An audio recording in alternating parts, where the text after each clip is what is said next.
All right, let's just jump right in. We're about to go on a pretty wild journey, from the tiniest particles in the universe all the way to our biggest ideas. And we're doing it to uncover a single hidden principle that, believe it or not, connects literally everything.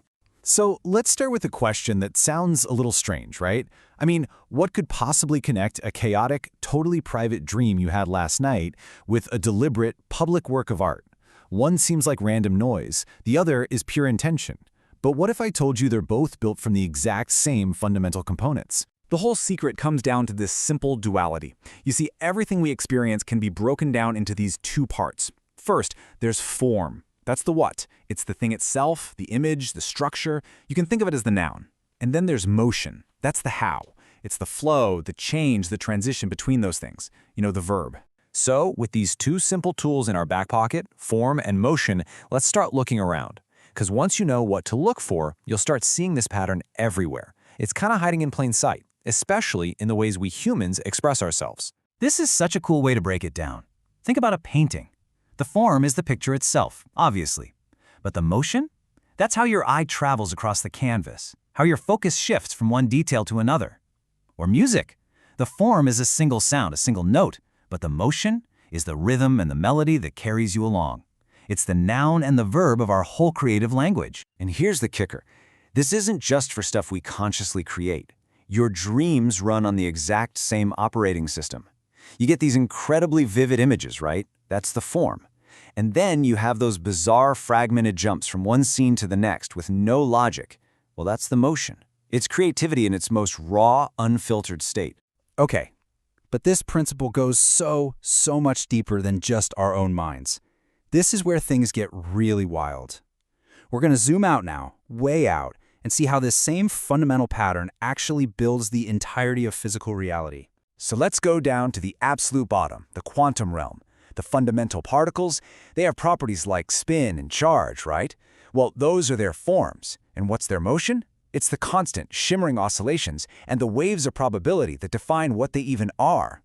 Now zoom out just a little bit, and all those weird quantum rules start to build the physical world that we can actually see and touch. Here, molecules and stable objects are the forms. And their motion? You see it in things like chemical reactions and the simple vibrations that make up heat and sound. Let's zoom out one more time. And what do you get? Life itself.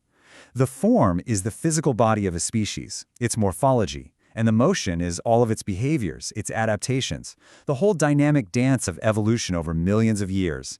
From the quantum to the cosmic, the pattern just keeps holding up. Okay, so we've seen this pattern from the smallest scales all the way up to living creatures. Now let's bring it all the way back home, right back inside the human mind. Because there's a really crucial distinction to make between our dreams and our conscious creations. And this really shows you the key difference in what fuels them.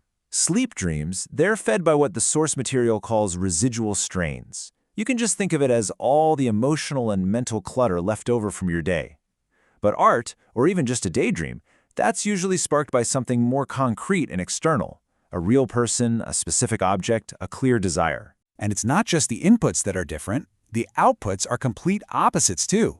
A dream is a purely private show. It's an intrinsic expression happening only inside your head, just for you. But art and fantasies, those are extrinsic. They're designed to be projected outward, to be shared and experienced by someone else. It's a whole spectrum, from the deeply personal to the publicly communicated. So, we have form and we have motion. We've seen the pattern from particles all the way to people. But what's the engine actually making it all work? What's the mechanism behind the scenes?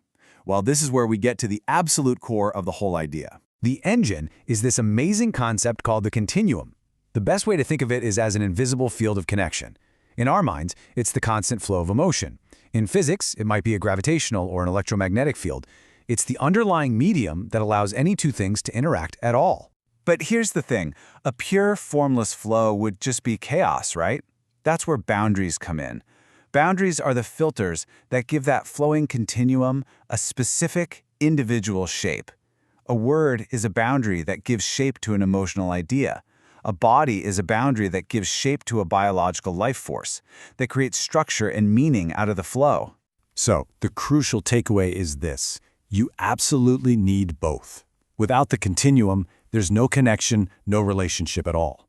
But without boundaries, there are no distinct individual things to connect in the first place. All of reality, from a passing thought to a distant star, is just this beautiful dance between connection and individuality. Now, I know what you might be thinking. This all sounds a little philosophical, maybe a little out there. But what's so fascinating is how this model resonates so deeply across a whole bunch of different fields in modern science. And look, we're not just talking about one or two niche theories here. Fields as different as continuum mechanics in physics and embodied cognition in neuroscience, they are all independently arriving at a very similar core idea, that our reality emerges from these flowing fields of connection being given shape by distinct forms. At the end of the day, it all comes together in this one powerful vision. The entire universe, from the quiet hum of a quantum field to the emotional power of a symphony, is just playing out different variations of the same universal dance. It's all forms taking shape within a flowing continuum. So I'll leave you with a final thought to chew on. If this is true, then is everything you experience, every single thought you have, every feeling that washes over you, every interaction you have with another person, is it all simply form in motion? A temporary, beautiful pattern in a constant universal flow? What does your world look like through that lens?